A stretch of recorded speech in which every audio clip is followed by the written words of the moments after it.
We are here with Craig Toner, who is the CEO of Gaming at Aristocrat. Welcome, Craig. Thank you, Frank. Been looking forward to it. Good. Uh, Craig, Aristocrat has definitely been one of the great growth stories of the gaming industry. And uh, before we went live here, I was relaying a story to you that uh, a gaming show I had been to in Arizona many years ago. And I remember at that same show, I was driving up from, actually, it wasn't Arizona, it was New Mexico, it was Albuquerque. And I was driving up from Albuquerque to Santa Fe because a son of a friend of mine had moved to Santa Fe. So I thought I would go and visit. And along the way, I stopped at all these Indian casinos. And this is like midday on a Tuesday. And every casino I went into, the places were pretty much empty, except for the Aristocrat machines. And they were all busy as can be. And that was the time when Aristocrat had introduced to America the low denomination games, the video games, since everything pretty much was reels back then. Uh, and you guys have just become this phenomenon. And today you are by far the leading company in the industry. So I guess my question is really a two-part question is not one, not only how did you get here? I think we probably know that because we've seen it. But two, how do you maintain this level of success?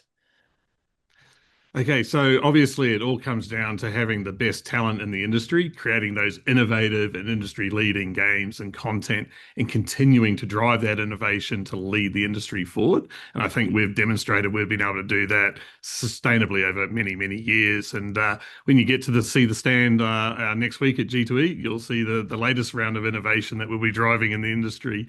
Uh, and then for us, if I think through the three key business segments in Aristocrat, in the gaming slot machine world, we still see significant share gain opportunities in all of the markets that we play in. We feel we deserve more share because of the great content we have, and we will be going out and commercializing that to the very best that we can.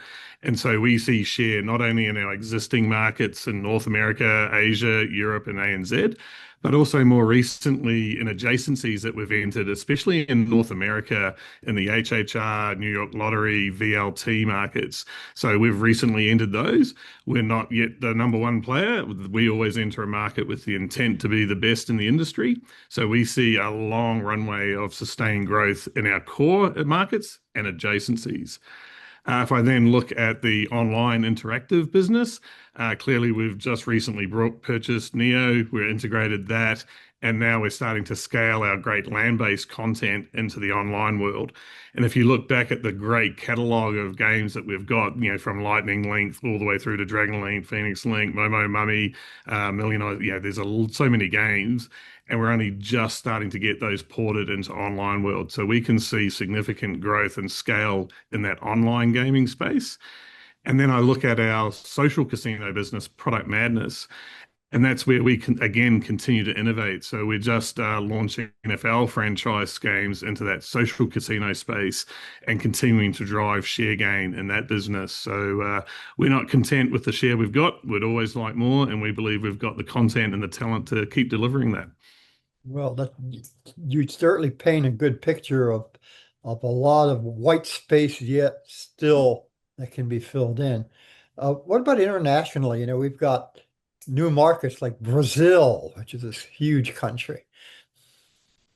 So Brazil's interesting. LATAM is always an opportunity.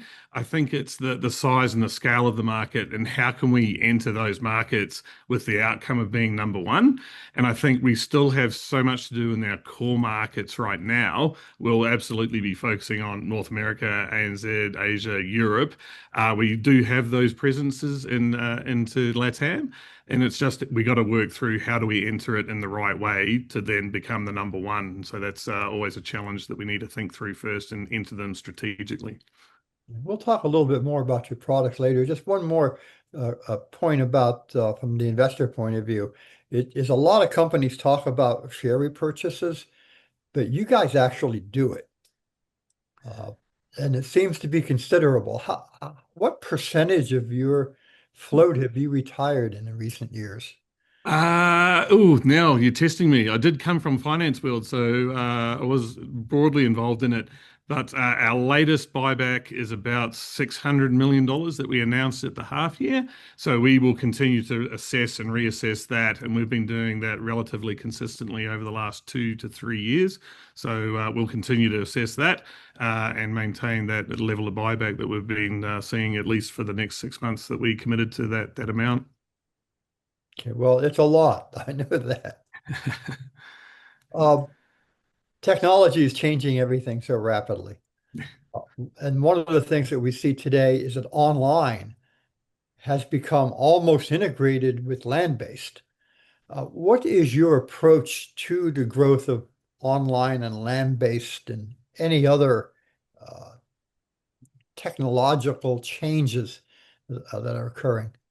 Absolutely. So we see the online land-based absolutely merging and becoming more of an omni-channel approach, especially with those larger customers that have casinos and online gaming platforms.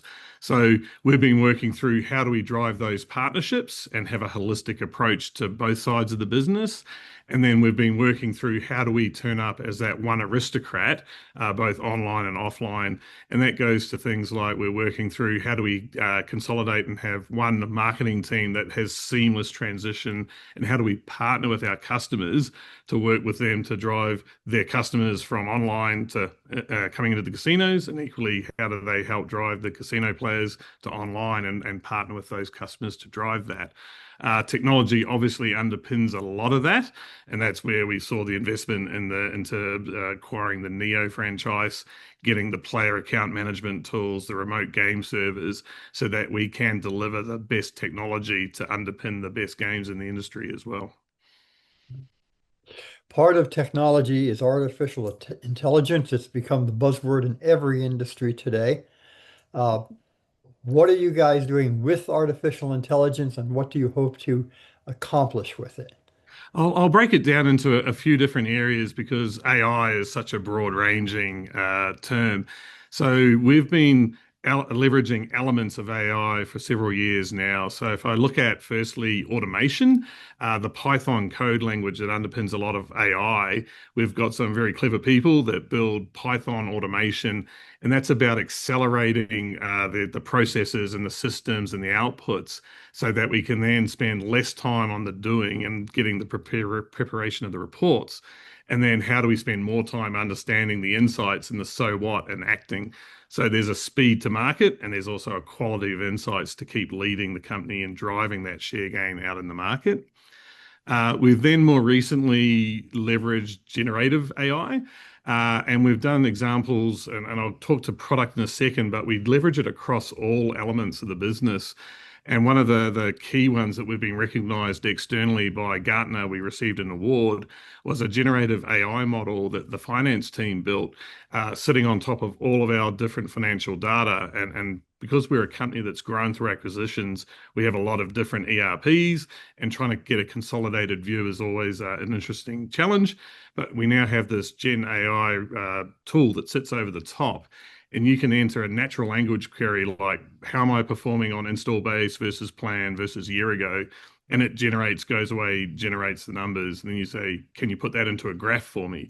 And it generates a graph. And then you can just copy and paste that into a report. So you can literally in seconds get to the insight that you're looking for that used to take hours or days when you'd go to an analyst and say, hey, can you pull the data and do this for me?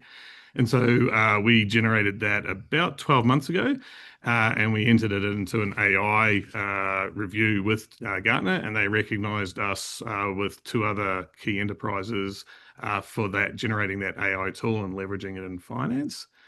And then more generally, we then look at just general business productivity tools.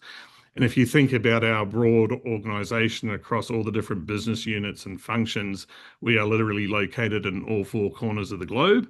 And so when we're trying to leverage our collective brilliance to develop content or develop a go-to-market strategy, inevitably there's someone who is in a time zone that will not work, and it makes it harder to collaborate real time. But then what we're doing is leveraging AI, such as AI transcripts of Zoom call meetings, like that, to help bring them, make sure they're across the discussion and up to speed and understanding what the discussion was about and what the actions are. And so there's no lag time in catching up with them on a phone call the next day. As soon as the meeting's finished, the AI generates the summary, sends it to them, they wake up and they're as caught up to speed. So generating that collaboration and accelerating connectivity across the business is key there.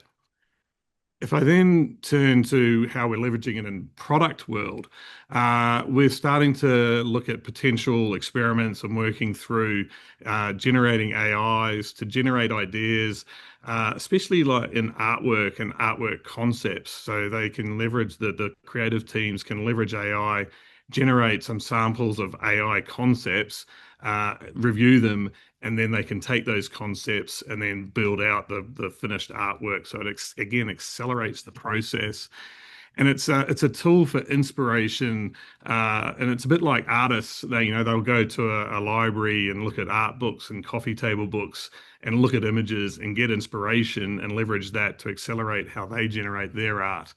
Um, the other area, which is even more relevant with the acceleration into our online growth, is in the porting our games. So we have different game developer kits or GDKs. And so we've got this library of great land-based content, and it's how do we accelerate and drive getting those games into online. And we are leveraging AI and doing experiments there to help accelerate some of that baseline porting, which is much, much faster and much, much more efficient. So there are a couple of areas where we're leveraging and have been leveraging AI for a little while now in the business.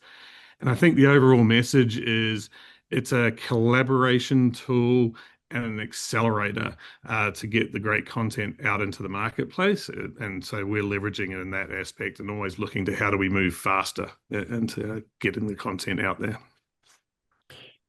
Is it a cost saver as well? What it does is, so we haven't focused primarily on the cost savings. What we have done is it's enabled us to continue to scale the business with the existing headcount because we've made them more efficient, and we can take away all the non-value add time, and then they can put the effort into driving the growth. So it enables scalable growth has been the focus for us. Okay. We're heading into G2E. Yep. Everyone displays their newest and best games. What are some of the must-sees this year? Oh, well, it's for the 25th G2E, we had to do something special. So we're absolutely lifting our game with the stand, and it's going to be the best yet. And we're bringing that innovation we see in our content and we deliver in our games to real life on the floor. Some of the key content that I'd be calling out is we are presenting more than 200 new games across gaming, and that's across Class 3, Class 2, International, HHR, Georgia COAM, for example. In interactive, they're going to be featuring Class 2 mobile product. So that's an area where the online, we're continuing to invest and grow there. Our Oasis casino management system has some new functionality with Oasis Home. And then we're launching Lightning Link into the iGaming space. So there's some highlights there. I think if you look at broader into the business and especially in gaming, we've got great products coming and with Millionizer, Buffalo Mega Stampede. There's so many great products. I'm going to get in trouble because I haven't mentioned all the studios. So there's almost too much to mention. But come down to the stand, you will be amazed. With 80% of the product we're demonstrating is brand new product to the market. So there's a lot of new innovation coming through. It sounds impressive. Uh, I would say, Craig, one of the questions I was going to ask is, you guys have achieved such a share and you've been so successful. How do you maintain that momentum? But it's been pretty obvious in your discussion here that you guys, A, still have lots of ideas as to how to move forward and where to move forward, and a lot of enthusiasm behind it. Yeah, yeah. It's about not being content with what we've got, and we always believe we should be getting more, so we go after it. Anything else you'd like folks to know about Aristocrat? I think it's all about, we've got the best talent in the industry. They're creating the most innovative and industry leading content, And then we're delivering that through the best commercialization team in the business. I may be biased, but that's my view. And it's all about ultimately delivering that best seat in the house for wherever and whenever the world plays, whether it's online, in a casino, or anywhere. So that's our mission in life, and bringing joy to life through the power of play. So that's what it's all about. And we believe we do a pretty good job at it as well. Okay, sounds good. Look forward to it. Thank you, Craig. Awesome. Thanks.